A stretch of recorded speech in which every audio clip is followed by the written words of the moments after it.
여러분 안녕하십니까, 김여한입니다. 첫 시간이기 때문에 행정법 내용을 구체적으로 우리가 다루는 것보다는 간단하게 저에 관한 소개를 하고, 그 다음에 행정법이라는 과목이 갖고 있는 특징이 어떠한 것이고, 그 특징에 맞게 우리가 시행착오 없이 효율적으로 행정법을 정복할 수 있는 방법은 무엇인가, 이 공부법에 관한 간단한 소개 시간을 갖고자 합니다. 제 이름은 김여한이고요.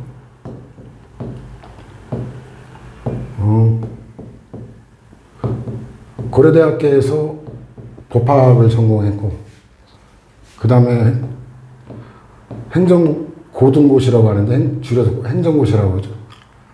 일반행정 직렬에 합격을 해가지고 국방부에 7년간 근무를 하다가 1999년도에 사직을 하고 민간인으로 지금 살아가고 있습니다. 제 강의를 신림동에서 고시생들 상대로 시작한 이후에 노량진 강의와 병행하다가 건강 체력 문제 때문에 이제 노량진 강의에 전념하는 그 기간을 합쳐서 한 13년 정도? 12년? 그 정도 강의를 했고, 그 다음에 이제 한 2015년에 노량진 강의를 떠난 후에 7년 만에 이제 다시 강의를 하게 되네요. 근데 어쨌든 그동안에 저에 관한 소개를 한 적이 한 번도 없고, 그냥 바로 방법론부터 시작해서 강의를 했는데, 전에 노량진에서 강의를 할 때 어떤 남학생이 이제 상담 겸해서 찾아왔는데 그런 얘기를 하더라고요. 선생님 정도 실력인데 왜 법대를 안 가셨어요? 또 법학 전공했는데? 근데 그럼 왜 고시 안 보셨어요? 뭐 붙었는데. 그러니까 제 소개를 안 하니까 이 친구가 내가 말을 안 하니까 전혀 몰랐다는 거예요. 강의까지 들었던 친구인데. 그래서 처음으로 소개를 하게 되는데, 이 소개를 하는 이유는 뭐냐면 전공자라는 거예요. 여러분들이 이제 강사를 선택할 때 여러 기준이 있는데, 가장 중요한 거는 그 과목과 그 과목을 전공했느냐 아니냐가 가장 중요한 판단 기준이라고 저는 생각을 해요. 왜냐하면 전공자가 아닌 경우도 강의를 할 수는 있어요. 그냥 써준 시나리오 대본 달달에 외워가지고 읊조리는 그 연기죠, 연기. 그렇게 할 수는 있지만, 이 전공자가 아니면은 그 배경에 깔려있는 지식들을 설명할 수가 없습니다. 그러면 어차피 그 배경적인 설명을 하지 못할 바에는 내가 그냥 책 혼자 읽으면 되지, 굳이 그 강의를 들을 필요가 없죠.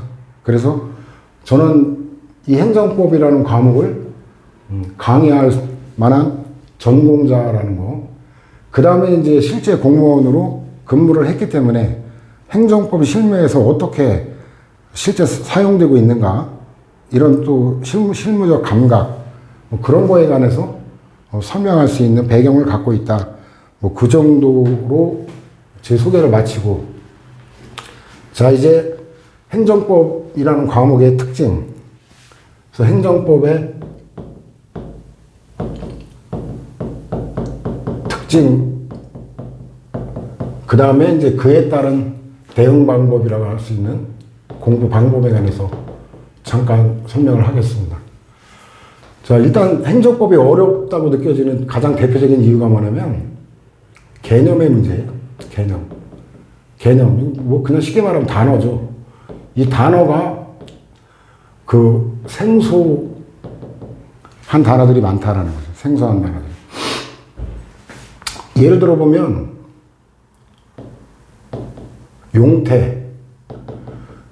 용태가 한자어로 쓰면은 얼굴 용자, 모양태. 이놈의 글씨는 이게 중학생 때 이후로 성장을 멈추고 글씨가 늘어나질 않네. 아무리 봐도. 용태라는 게 이 국어적 의미로는 얼굴 모양이죠. 얼굴 모양.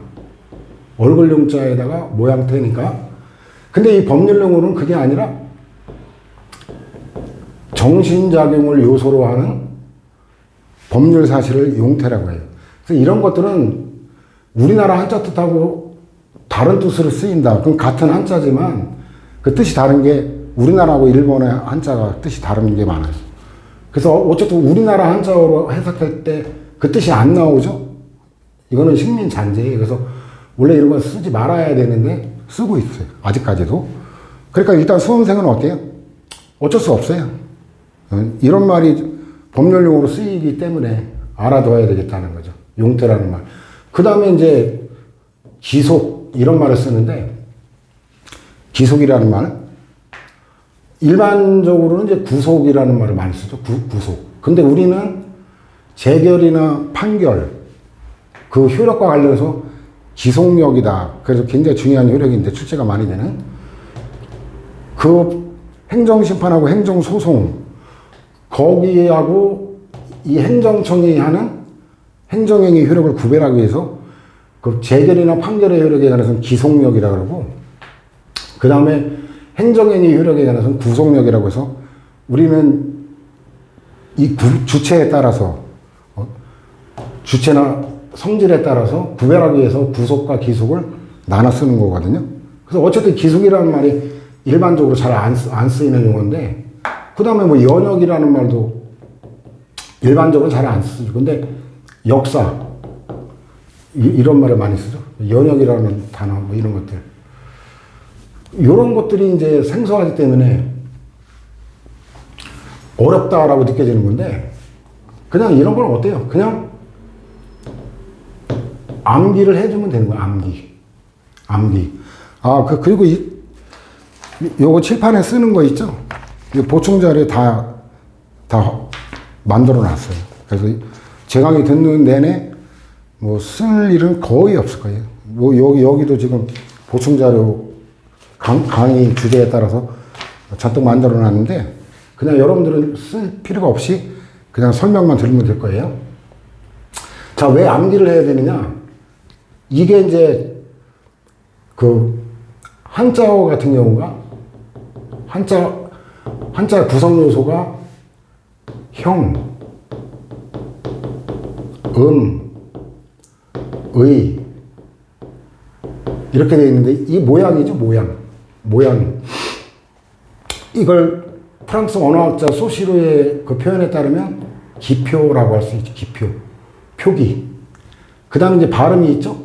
그 다음에 뜻이 있죠. 이것도 소시르에 따르면 기의라고 해요. 그래서 기표와 기의, 또 랑고와 빠롤, 뭐 이런 단어들이 소시르의 그 창작 용어인데 굉장히 유명한 표현들이죠. 근데 문제는 뭐냐면 이 기표와 기의 간의 관계가 자의적이라는 게, 자의적이라는 거는 어떤, 달리 말하면 인과적이거나 논리적인 관계가 아니다라는 거예요. 이게 인과적이거나 논리적이라면 논리적 사고를 통해서 어떤 뜻을 이렇게 표현하면 맞겠구나, 이렇게 하면 암기할 필요가 없어요. 그러나 이 기표와 기의의 관계는 자의적으로 그냥 그렇게 쓰기로 한다라는 거죠.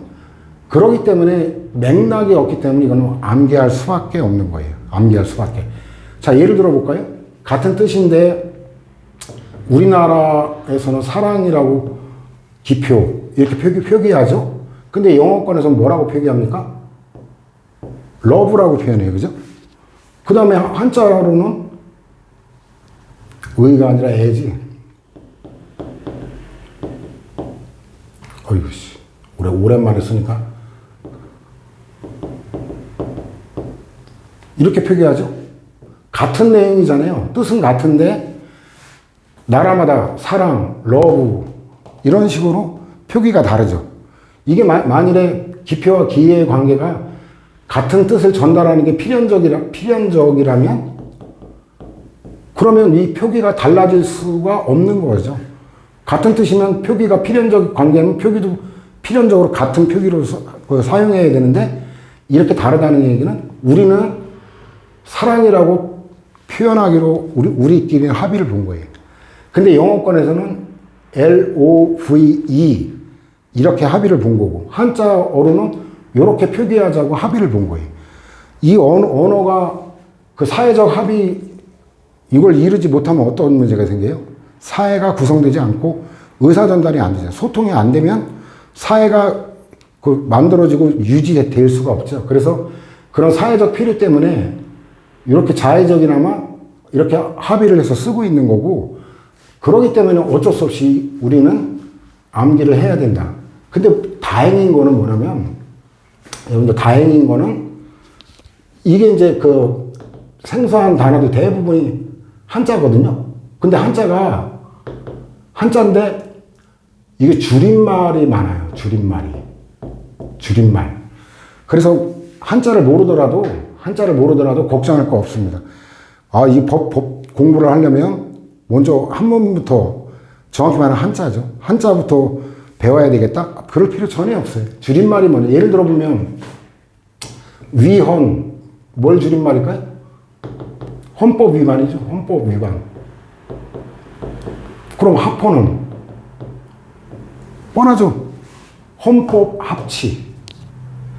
그 적법은 법률 적합. 그 다음 위법은 법률 위에 있다? 이렇게 해석하면 안 되죠.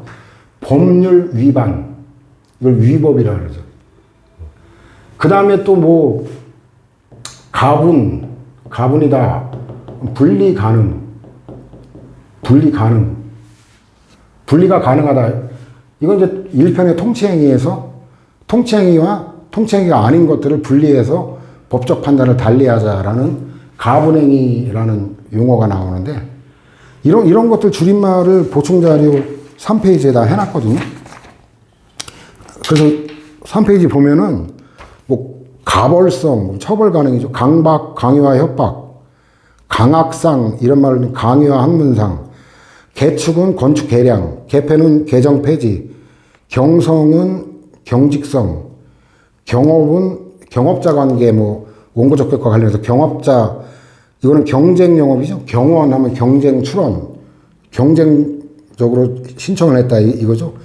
계서제라는 말도 계급과 서열, 뭐 계쟁, 쟁송, 계류, 뭐 이런 식으로 여기 뭐 3페이지에 걸쳐, 3페이지인가? 4페이지인가? 4페이지에 걸쳐서 한자, 그 생소하다고 하는 한자인데, 거기 보충자료를 여러분들 읽어보시면 그 뜻을 보기 전에 뭘 줄임말일까를 여러분들이 한번 연상을 해보세요.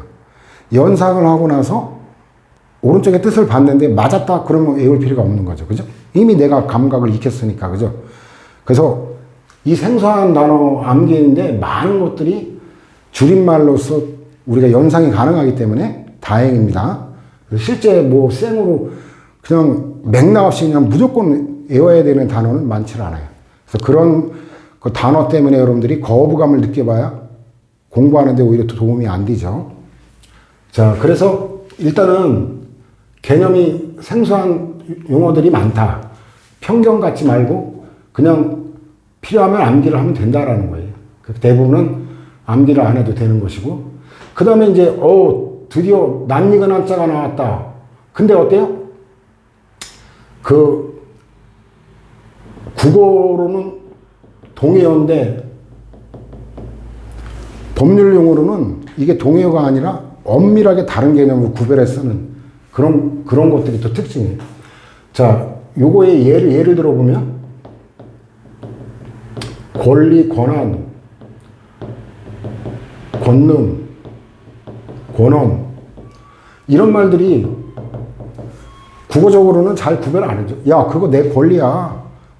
아니야, 내 권한이야. 권리와 권한에 대해서 별로 구별을 안 하고 마치 동의어처럼 이렇게 쓰고 있죠. 그 다음에 추정과 간주도, 이 간주도 외놈 한자라 이게 쓰지 말아야 되는데, 우리나라 한자는 의제라고 하는 거거든요.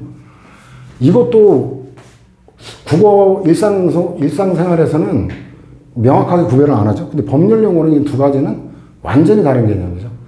자, 예를 들어 권리 같은 경우, 이거는 법적 힘. 상대방에게 일정한 행위, 즉 자기, 부자기, 급부, 수인, 이런 용어 몰라도 돼요. 지금은 자기, 부자기, 급부, 수인을 요구할 수 있는 법적인 힘이다. 이게 권리 법력설이라고 민법이나 행정법의 통설적 지위인데 또는 소수설인데 법에 의해 보호되는 이익.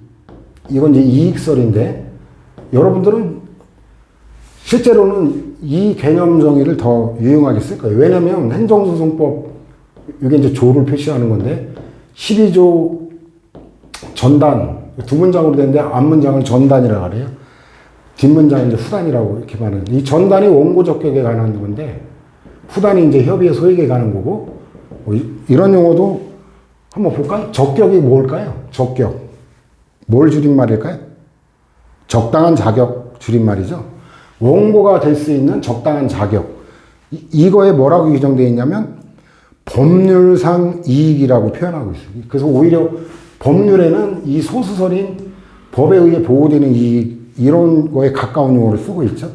그래서 여기에 이제 대표적 사례가 소유권, 이 권리 중에 왕이라고 할 정도의 권리가 소유권인데 소유권 요즘에 이제 대란을 맞아서 논란이 되는 게 이제 전세권, 뭐 임차권, 요때 이 권이 바로 권리를 얘기하는 거예요.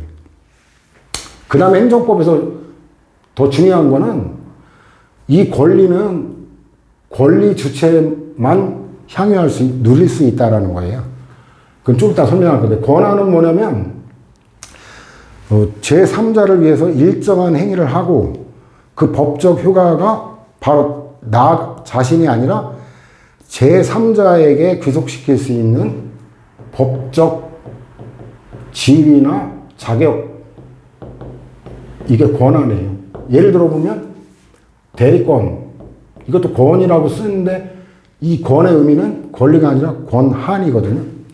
그 다음에 이제 박근혜 정권 말기에 심각하게 검토됐던 대통령의 계엄 선포권. 이거 엄청난 거였죠.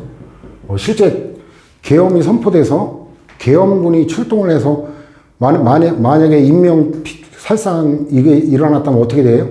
끔찍한 일이죠. 무산됐고 탄핵받아 쫓겨났기 다행인데 이게 만약에 발동됐으면 심각한 내전 상황으로 갈 수도 있는. 그 다음에 이거는 당시의 상황에서는 선포 요건을 갖추지 못했기 때문에 당연무효가 되는 거예요. 그렇게 되면 뭐가 되느냐? 내란죄가 성립될 수 있는 엄청난 사건이죠. 왜 이걸 수사를 안 하고 있는지는 제가 볼 때 대단히 의심스러운데 어쨌든 이 계엄 선포권, 그 다음에 또 전직 대통령 이재용 또 논란이 사면권 있죠. 다 이거는 권한이라고 하는 거예요. 이 권한은 행정기관의 경우에 권한이라는 말을 쓰는 거예요. 이걸 좀 부연 설명하면 뭐냐면 권리는 인격, 권한은 행정기관.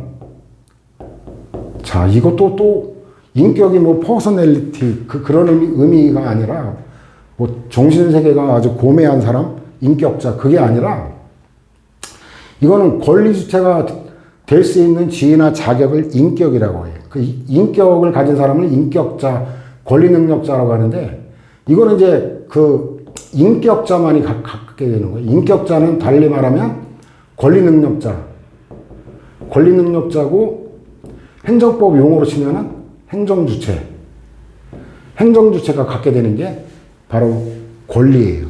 그 행정주체 대한민국 서울특별시 얘네들은 권리주체가 될 수 있어요. 따라서 대한민국 소유의 부동산, 대한민국 소유의 예금 이런 말이 성립이 되죠. 근데 이 권한은 행정기관은 권한만 가질 수 있지 얘는 권리주체가 못 돼요. 권리주체가 못 돼요.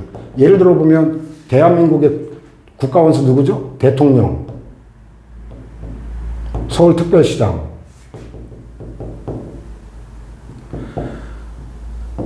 얘네들은 권리라는 말을 쓸 수가 없어요. 대통령의 소유권 이런 말은 성립이 되질 않아요. 쓸 수가 없는 말이에요. 그래서 어쨌든 지금 잘 왜 그런지 이해는 안 될 건데 그런 구체적인 거는 나중에 강의가 진행되면서 다 해당되는 부분에서 설명을 하기 때문에 지금 일단 이해가 안 되더라도 권리와 권한이 완전히 다른 개념이구나. 그 정도 감각은 여러분들이 지금 느낄 수가 있어야 돼요. 그다음 권능 이거는 이제 민법에서 쓰는 거라 뭐 행정법에는 직접 관계는 없는데 기왕 나온 김에 이 권능은 아까 권리가 법적 힘이라 그랬죠. 그럼 법적 힘인데 이건 권리를 구성하고 있는 개개의 법적 힘 이거를 갖다가 권능이라고 하는 거예요. 예를 들어 보면 소유권 이건 권리라 그랬죠. 이건 권리인데 소유권은 사용권, 수익권, 처분권 이 세 가지 권능으로 구성되어 있다 이렇게 표현을 하는 거죠. 그래서 내가 집주인이다 그러면 어떻게 집에 가는 소유권자다 그러면 집을 내가 사용할 수 있죠. 내 거주지로. 그 다음에 내가 뭐 출장이 아니라 뭐 군대 입대하거나 유학을 가거나 해외 장기간 파견 나가거나 이럴 때는 내가 집을 쓸 수가 없잖아요. 남한테 빌려주죠. 임대차든 뭐 전세든. 그래서 임대료를 받잖아요. 수익권. 그죠? 이익을 거둘 수 있는 권능.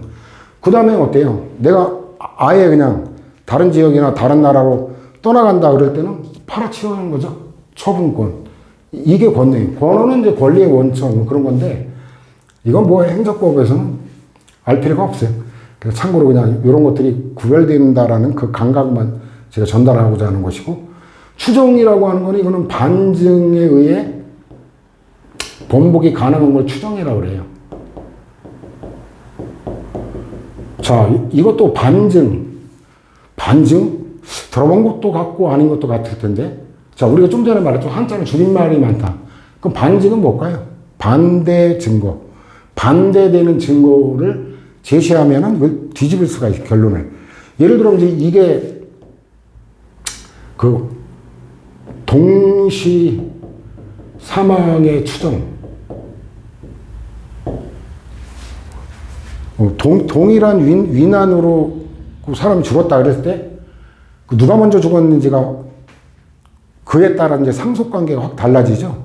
그래가지고 옛날에 괌 참사였을 때 그 장모님하고 그 다음에 처가 같이 비행기를 탔는데 그 비행기가 떨어져가지고 죽었죠. 그래서 그 엄마가 먼저 죽었다 그러면 어때요?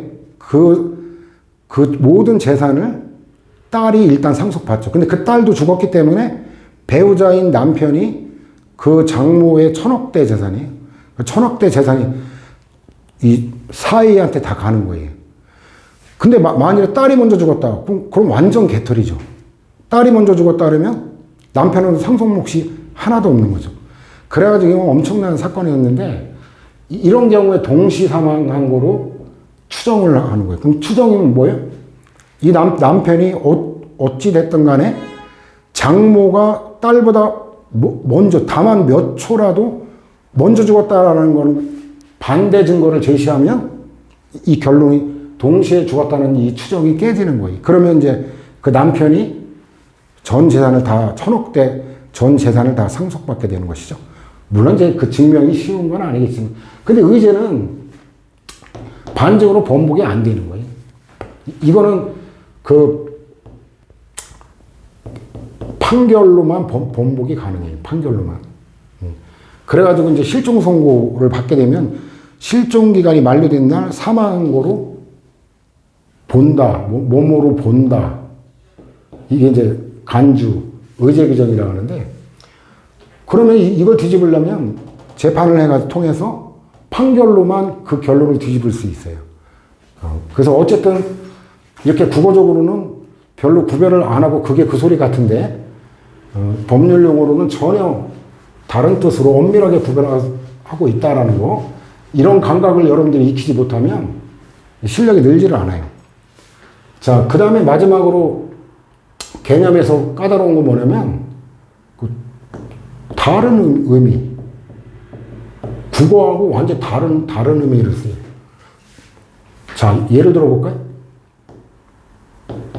예를 들어 보면 선의, 악의 이거 국어적으로는 무슨 뜻이에요? 선의. 야, 나 그 선의로 한 거야. 악의로 한 게 아니라. 이 말 많이 쓰죠? 근데 국어적으로는 좋은 취지. 좋은 취지. 악의는 그 나쁜 동기. 해코지를 한다든가 뭐 이런 의미로 쓰죠. 근데 이게 법률 용어로는 그런 의미가 아니에요. 선이라고 하는 거는 어떤 사정을 모르고 있는 상태를 선이라고 하고, 악의는 어떤 사정을 알고 하는 상태를 악이라고 하는 거예요. 그래서 국어적인 뜻과 완전히 다른 거로 쓰이는 것 같죠. 근데 그렇다고 해서 맥락 없이 전혀 다른 뜻으로 쓰는 건 아니거든요. 우리가 이제 이런 것들이 강의가 필요한 건데, 이거 맹목적으로 이렇게 선의가 왜 착할 선자 쓰는데 왜 이게 모른다는 뜻이냐? 이렇게 거부감을 느낄 게 아니라 한번 생각해 보면, 자, 미성년자에게 그 식당에서 술을 판매하는 게 허용됩니까? 안 됩니까? 안 되죠. 그 정도는 다 알고 있잖아요. 상식이니까. 그죠? 자, 근데 안 되게 돼 있는데 미성년자라는 사실을 모르고 술을 판매한 업자랑 미성년자라는 사실을 알고도 판매한 업자랑 그 어떤 죄질이나 위반 정도를 같게 볼 수 있을까요? 어떤 놈이 나쁜 놈이에요? 알고도 한 놈이 바로 나쁜 놈이죠. 그러니까 악이라는 이 국어하고 이렇게 연결이 되는 거죠. 그나마 모르고 할 때는 뭐 좋은 것까지는 아니겠지만 위반 정도가 가볍다. 그래서 예를 들어 미성년자라는 걸 알고 판매한 놈은 영업정지를 갖다가 한 3달 이렇게 줄 수 있다면, 모르고 한 경우는 뭐 영업정지 1달 정도로, 이렇게 위반 정도가 경미하냐 아니면 심하냐에 따라서 그에 대한 제재 처분도 뭐 경중을 나눠 쓰는 거죠. 자, 그래서 이렇게 연결은 돼요. 다른 의미로 쓰이는 게. 그 다음에 이제 아까도 얘기했지만 용태라는 게 국어적으로 완전히 다른 의미죠. 그 다음에 사실이라는 얘기, 이것도 뭐 팩트 이런 의미인데 국어적으로는, 그죠? 근데 법률용어는 그런 뜻하고는 전혀 관계가 없어요. 사실이라고 하는 건 뭐냐면 법적 효과와 무관한 거를 사실이라고 해요. 그래서 이 편의 행정작용 보면은 이 사실행위다 그러면 진실한 행위다 이런 의미가 아니에요. 진실한 행위다 이런 의미가 아니라 이거는 법적 효과와 무관한 행위 이런 뜻으로 쓰이는 거죠. 그래서 결국은, 자, 일단 개념이라는 걸 설명했는데 결국은 암기를 해야 된다라는 결론이죠. 암기. 근데 암기도 최소한의 암기만 하면 된다. 그래서 너무 걱정할 이유는 없다. 두 번째 특징이 논리적인 과목이다라는 거예요. 이거는 굉장히 반가우면서도 또 입장에 따라서는 굉장히 난처할 수도 있죠. 왜냐하면 논리적 사고에 익숙한 사람은 쉽게 접근해서 암기할 분량이 적어진다는 거예요. 근데 논리적 사고 능력이 길러지지 않은 입장은 뭐예요? 환장하는 거죠. 이건 뭐 단어 뜻을 다 아는데 도대체 이거의 진정한 의미가 뭔지를 독해할 수가 없어요. 논리적 사고가 안 되면. 그래서 이거는 강의가 필요한 거예요. 강의가 필요한 부분이 가장 결정적인 게 논리적인 이 성격 때문에 그렇죠. 그래서 강의가 필요한데 어떤 강의가 필요하냐? 독해 위주 강의가 이게 필요한 거예요. 아까도 얘기했지만 이런 개념의 특성 때문에 어때요? 외국어랑 법과목은 외국어 공부하는 것 같다. 이런 얘기들을 많이 하거든요. 수험생들이. 맞아요. 뭐 표기법만 같이, 표기법과 발음만 같이 그 뜻이 다른 경우가 상당히 많기 때문에. 자, 근데 어때요? 표기법과 발음 이거나마 별도로 외우지 않아도 된다라는 거. 뜻만, 그죠? 국어적인 의미와 다른 추가적인 뜻만 외우면 되는 거예요. 그 외국어 치고는 굉장히 쉬운 외국어다 이렇게 생각하면 되죠. 뭐 걱정할 건 없어요. 다 뭐 외국어 생으로 하는 것보다는 훨씬 낫죠.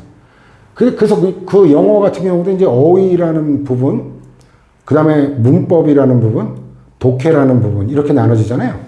근데 그 독해 강의 할 때 어때요? 문장 구조를 다 분석을 해주죠. 그리고 그 문장의 맥락 속에서 이 단어가 그 여러 가지 단어 뜻이 있는데 그 중에 어떤 뜻으로 사용됐는지 그런 거를 갖다가 설명을 해줘야 그래야 그 진정한 독해 강의라고 할 수 있죠.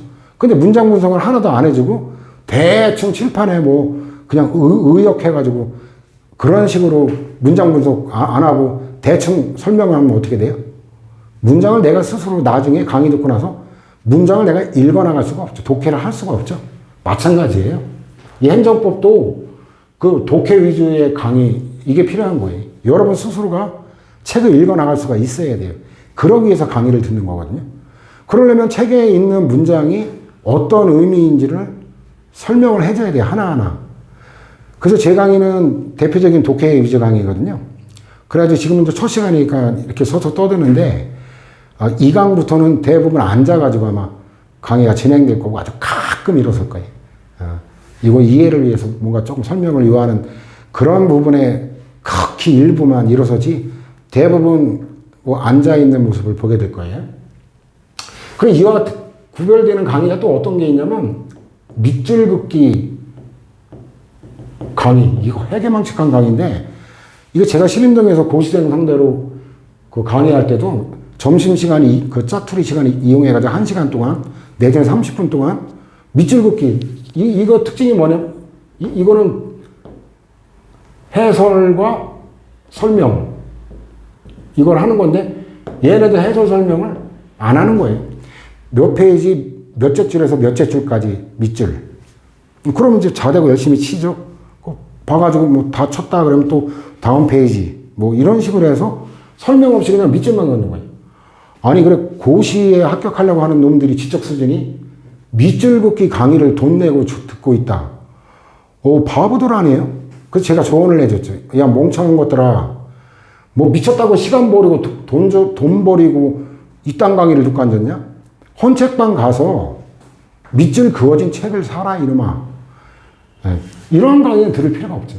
그 다음에 이제 대부분의 강의가 판서 위주의 강의예요. 이것도 마찬가지예요. 이것도 대부분 해서 설명을 못해요.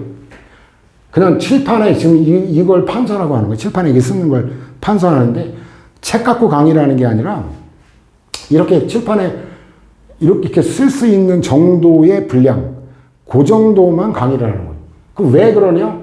이런 경우가 전공자가 아니거나 전공자라 하더라도 이 관련되는 걸 정확히 알지 못할 때, 그럼 문장을 읽으면 문장 해석을 해줘야 되는데 해석할 능력이 없거든요. 나도 모르기 때문에 이 판례가 뭔지 의미를 모르는데 그럴 때는 결론만 여기다가 이 판례 결론이 위법, 적법 이런 식으로 결론만 갖다 대충 쓰고 날라리 같이 날라리는 좀 그렇고 그런 식의 강의가 판서위주 강의예요.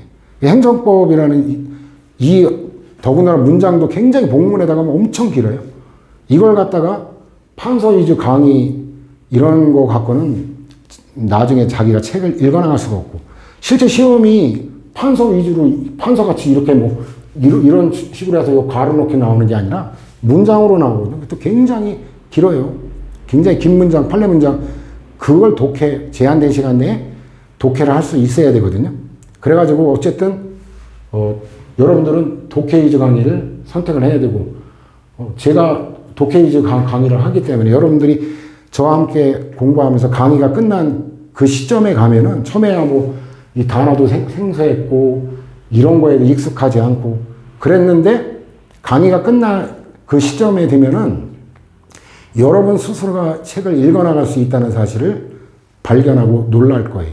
그럼 공부는 끝난 거예요. 내가 하루에 이해하고 암기하면서 정상적인 속도로 하루에 300페이지 이상을 읽어나갈 수 있다면 그 과목은 완성된 거고 그 속도로 계속 까먹기 전에 반복을 해서 6회독이고 7회독이고 반복을 해가지고 완전히 달달 외워놓으면 몇 년 지나도 까먹질 않습니다. 자, 그래서 마지막 행정법의 특징이 뭐냐? 마지막 특징은 행정법은 굉장히 체계적 과목이다라는 거예요. 이게 일단 국어랑 다른 점이에요.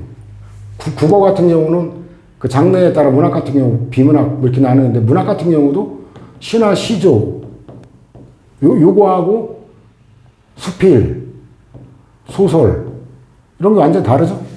그 시조 할 때는 얘만 달달 외우는 거예요. 안 까먹을 정도로. 한 번 외우면 몇십 년간 안 까먹을 정도로. 예를 들어 시조 같은 경우 보면 저도 고등학교 2학년 나이에 그때 이제 학교를 그만두고 독학할 때인데 그때 외워놓은 게 지금까지 기억하고 있는 게 상당히 많아요. 거의 대부분 암기하고 있다고 할 정도로.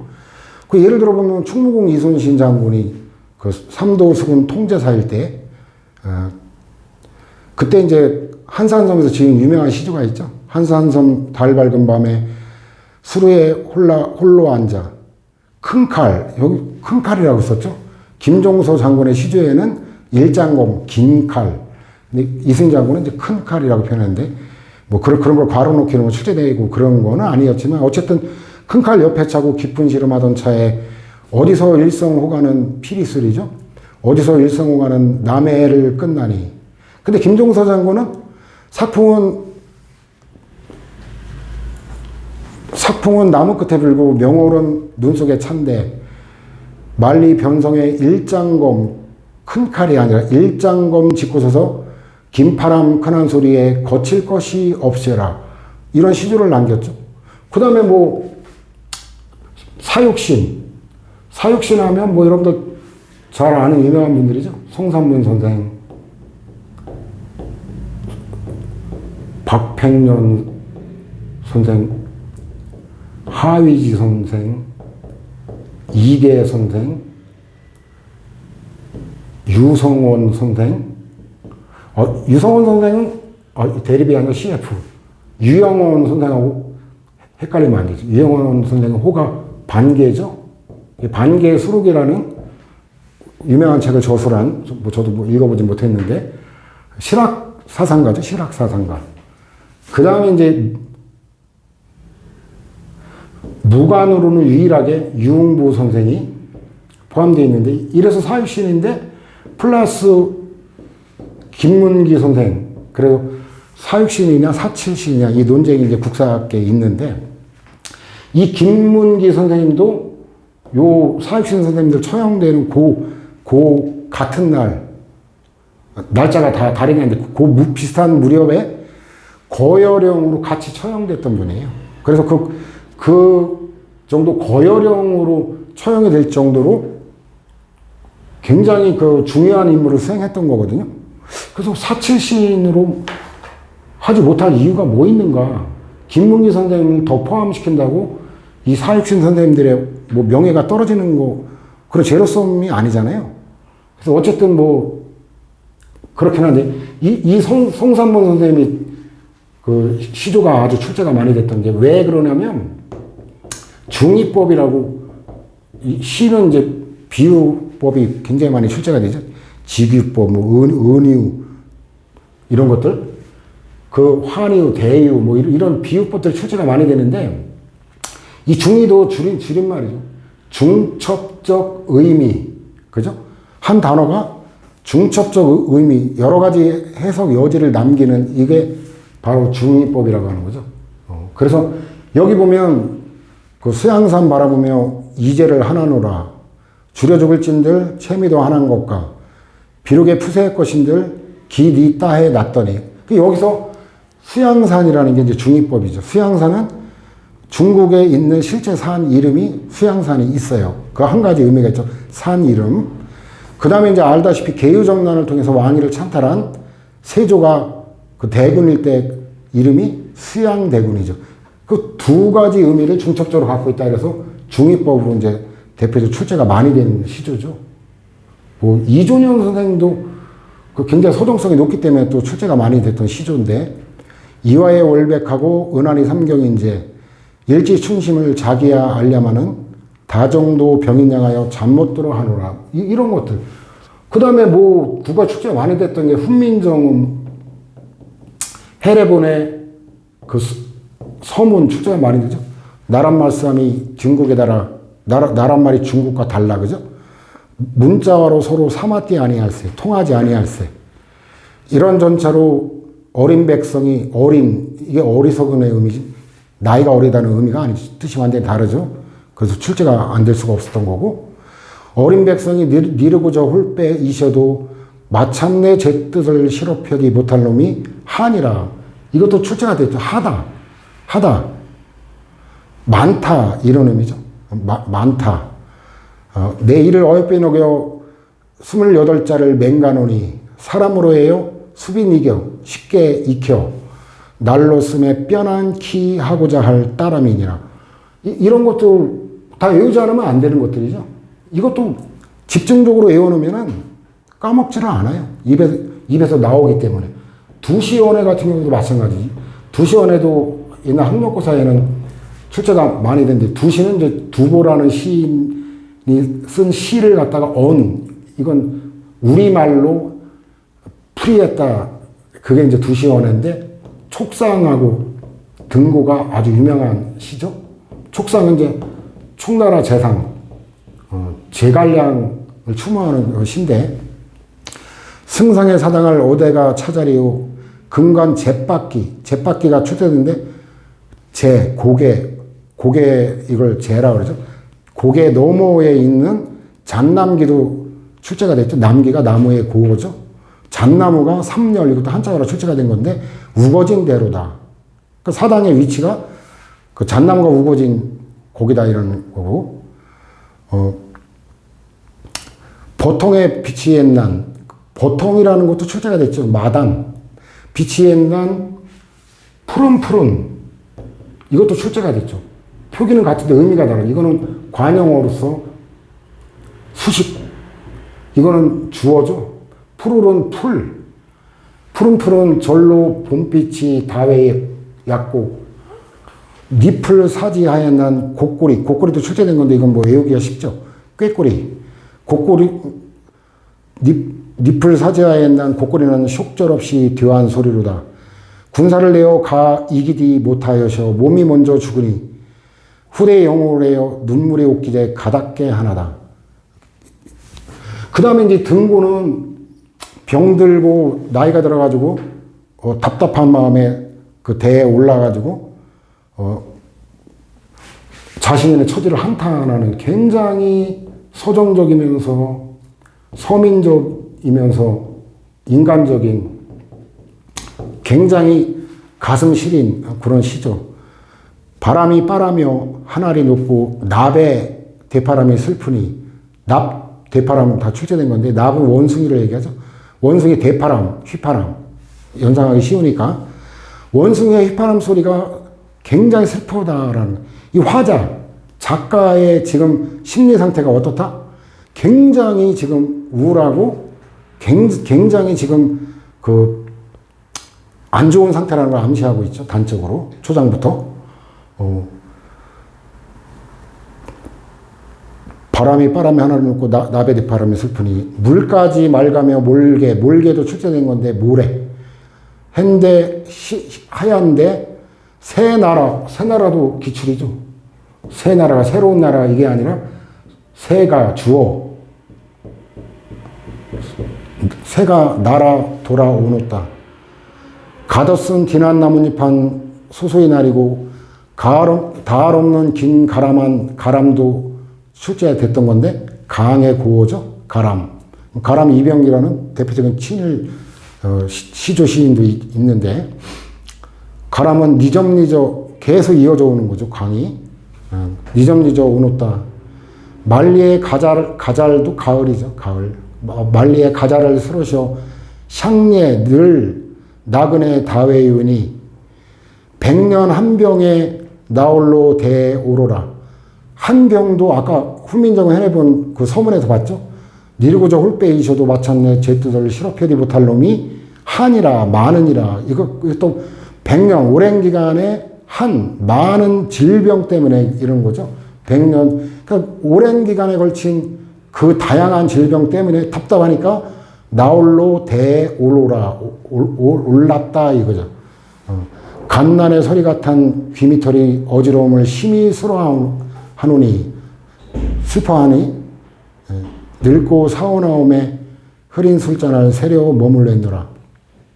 그래 늙고 이제 병들고 하니까 술을 끊어야 됐다라는 이 안타까운, 제 입장에서는 굉장히 안타까운 건데, 자, 이런 것들이 국어 같은 경우는 통독할 필요가 없습니다. 통독은 오히려 도움이 안 되고,